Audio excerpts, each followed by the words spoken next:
इनके प्रोटीन से प्रियम पटेल जुड़े हैं। प्रियम नमस्कार, बहुत शुक्रिया साथ देने के लिए। आप कैसे देखते हैं overall edible oil as a segment right now, जहां पर इतनी ज़्यादा मूवमेंट है? पहले फार्मर्स की तरफ से सरकार ने काफ़ी हद तक कंज्यूमर्स को भी सपोर्ट किया इलेक्शन से पहले, अब इंडस्ट्री को भी कुछ यहाँ पर देने की कोशिश है। आप कहेंगे एक फाइन बैलेंस यहाँ पर सरकार ने क्रिएट करने की कोशिश की है? आई थिंक ये बोलना इंडस्ट्री के लिए बहुत अनफेयर है कि इंडस्ट्री के लिए किया है। ये अच्छा है कि फार्मर के लिए किया है। नया क्रॉप आ रहा है, हमको आत्मनिर्भर बनना है ऑयल सीड्स में, उसके लिए हमको फार्मर्स के लिए इनकम बढ़ाने के लिए अपने को इम्पोर्टेड ऑयल्स में ड्यूटी जो इंक्रीज की है उसका effect we will see in the coming crop. तो वो बहुत ही अच्छा मूव है गवर्नमेंट की तरफ से। इंडस्ट्री को गैर इसमें कोई फ़ायदा नहीं है, but overall as a indigenous oil player जो डोमेस्टिक ऑयल्स में काम करते हैं, तो हमें लगता है कि अच्छा है इंडिजिनियस ऑयल्स प्रमोट करने के लिए ये बहुत अच्छा माध्यम है और ये अच्छा टाइम है जिससे हम कॉम्पिटिटिव रह सकते हैं इम्पोर्टेड ऑयल से। प्रियम, अगर हम एडिबल ऑयल का पूरा बुके देखें, यहाँ पर पोर्टफोलियो जिस तरह से इंडिया में है, कैसे देखते हैं आप कौन सा एडिबल ऑयल, कितनी यूजेज और कहाँ पे प्राइसेस मूव कर सकते हैं with in this? I think अभी जो मेन है वो न्यू सीजन अराइवल्स कब आएंगे उस पर डिपेंडेंट है। एक बिग फैक्टर है एथेनॉल का जो बाय प्रोडक्ट है DDGS, उसकी वजह से क्रशिंग में कितना चेंजेस आएंगे ये साल में वो देखना अभी बहुत डिफिकल्ट है, पर वो एक पॉइंट है जिसको हम बहुत कीनली ऑब्जर्व कर रहे हैं और उसके सिवाय उसके accordingly domestic availability of oils का हम डिटरमाइन कर पाएंगे। Soya oil, cotton seed oil का I think mid November end से प्रेशर शुरू हो जाना चाहिए इन द मार्केट। ग्राउंडनट का बहुत अच्छा क्रॉप है और उसमें भी काफ़ी अच्छा प्रेशर दिख रहा है ये साल में। पाम का ये जो शॉर्टेज बना हुआ है पिछले 1-1.5 महीने से, वो एक और महीना जितना कंटिन्यू होता हुआ दिख रहा है, पर उसके बाद prices will have to come to normality. तो वो मेरा व्यू ये है। तो आगे जाके जिस तरह से हमने पिछले 6 महीने में जो मिक्स बनता हुआ देखा था, आप कहेंगे वो कुछ यहाँ पर अब चेंज हो रहा है? जिस तरह से सन की अवेलेबिलिटी बढ़ी है, सोयाबीन की क्रॉप अच्छी है, सोयाबीन वर्ल्ड ओवर काफ़ी ज़्यादा है, ग्राउंडनट एक और चीज़ है, कॉटन सीड ऑयल केक में ऑफकोर्स कुछ यहाँ पर दिक्कतें हैं। तो आप कैसे देखते हैं किस तरह का कंजम्पशन पैटर्न हम यहाँ पर पुल एंड पुश होता हुआ देखेंगे?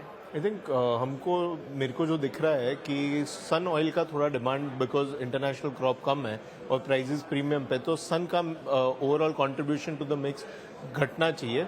उसके सामने सोया और मस्टर्ड और अपना ग्राउंडनट ये सब ऑयल्स में थोड़ा मिक्स में शेयर बढ़ता हुआ दिख रहा है अभी। तो और rice will also be a big crop this year, तो राइस का भी मिक्स अच्छा रहेगा। आप जिन ऑयल्स में डील करते हैं वो थोड़े से निश प्रीमियम ऑयल्स कहलाते हैं, लेकिन वहाँ पर किस तरह के नंबर्स हैं? वहाँ पे numbers looking not too good. Cotton seed oil में इतना अच्छा नहीं लग रहा है। सोइंग लास्ट ईयर से ऑलमोस्ट 11 लाख हेक्टेयर्स कम है, उसका ऑयल यील्ड्स भी कम दिखाई दे रही है। तो अभी जिस हिसाब से देखें नेक्स्ट ईयर बहुत डिफिकल्ट होगा कि पूरा साल ऑयल अवेलेबिलिटी रहे नहीं रहे, पर नवंबर एंड में जब सीजन किक इन हो जाएगा तो availability first half of the year में नहीं रहेगा, पर second half of the year में थोड़ा डिफिकल्ट दिख रहा है अवेलेबिलिटी वाइज। ग्राउंडनट ऑयल में वी सी अवेलेबिलिटी अच्छा रहेगा, एक्सपोर्ट डिमांड अच्छा रहेगा और अच्छा टाइम है। 2 साल पहले हमने देखा था कि ग्राउंडनट के प्राइसेस काफ़ी कंपेटिटिव थे। ग्राउंडनट एक टाइम पे इंडिया में one of the highest consumed oil था और वो अभी एक स्नैक बन के रह चुका था। वो भी शायद से इस साल जो क्रॉप है उसमें हमें दिख रहा है कि थोड़ा वो वापस मार्केट शेयर ले सकता है। राइस ब्राइन ऑयल एक और ऑयल है जिसमें हमें लग रहा है कि उसमें अवेलेबिलिटी लुक्स गुड, ज़्यादा दिक्कत नहीं आनी चाहिए। ओके, अब यहाँ से अगर आगे जाके डिमांड की बात करें तो फेस्टिवल सीजन से पहले किस तरह से ऑन शेल्फ अवेलेबिलिटी आप देखते हैं इन सभी ऑयल्स की? अवेलेबिलिटी में पाम के सिवा बाकी सब ऑयल्स में इतनी दिक्कत मेरे को नहीं लग रही है। कॉटन सीड ऑयल में थोड़ी टाइटनेस दिखेगी आपको, सोयाबीन ऑयल में इतनी टाइटनेस नहीं दिखेगी। अवेलेबिलिटी है, सन में अवेलेबिलिटी है, सो टाइटनेस आई थिंक पाम एक ही प्रोडक्ट है जिसमें टाइटनेस ज़्यादा दिख रही है शेल्फ पे, और वो भी it is more of a horeca का प्रोडक्ट, तो एंड कस्टमर में बहुत कम जगह जाता है। तो वहाँ पे फेस्टिव में I think availability should not be an issue. और हम लोग जो भी इम्पोर्टर्स है, जो भी रिफाइनर्स है, we were all well prepared to cater ये डिमांड केटर करने के लिए। तो हमें लग रहा है कि अवेलेबिलिटी इश्यू नहीं होगा। NK Proteins as a company में अब यहाँ पर आगे जाकर क्या विजन है? जिस तरह की इंडस्ट्री अब ये है, वॉलेटाइल है, वेदर इश्यूज हैं, ईल्ड्स है, सरकार की नीतियों में यहाँ पर फेरबदल है, बायोफ्यूल की तरफ हम यहाँ पर बात कर रहे हैं, तो एज अ कंपनी किस तरह से आप अपने आप को पोजीशन कर रहे हो?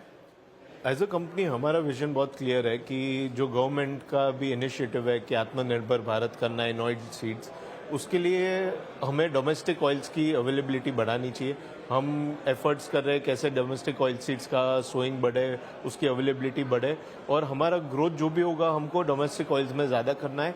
वो थोड़ा बहुत प्रोटेक्टेड रहता है फ्रॉम इंटरनेशनल ऑयल्स के कंपैरिजन में, पर डोमेस्टिक ऑयल्स में we see a good growth. और राइस ब्रान ऑयल बहुत अच्छा हेल्दी ऑयल है, वो एक जा सकता है।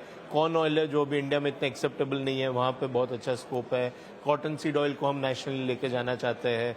उसके साथ साथ में ग्राउंडनट ऑयल जो कि भूल गए लोग, उसको वापस री-इन्वेंट करके लेके आना है।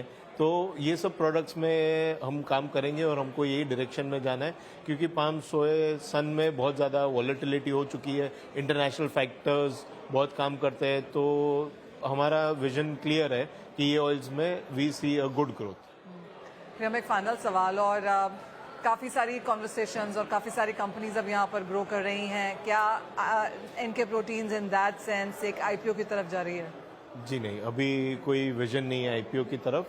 अभी जो भी है हमारा बिजनेस अच्छा चल रहा है, और it is not a goal कि आईपीओ है, it has to be a part of the process. कि वो जब जर्नी में जब एक अच्छा अपॉर्चुनिटी आती है उस टाइम पे करना है। हम कोई गोल लेके नहीं चाह रहे कि 1 साल में, 2 साल में, 5 साल में आईपीओ लाएंगे। जब भी अपॉर्चुनिटी दिखेगी और अच्छा टाइम होगा कंपनी के लिए, ग्रोथ के लिए, हमें अगर चाहिए होगा तो उस टाइम पे आईपीओ आएगा। So we are not putting a time to it कि ये इतने साल में लेके आना है, टारगेट नहीं कर रहे हैं। हम उसको एज अ जर्नी ले रहे हैं कि जिस टाइम पे कंपनी को ग्रोथ के लिए हमें ज़रूरत पड़ेगी आईपीओ की, उस टाइम पे हम लेके आएंगे। तब तक we are holding it back. Alright Priyam, thank you for watch. शुक्रिया हमारे लिए समय जाए। Thank you.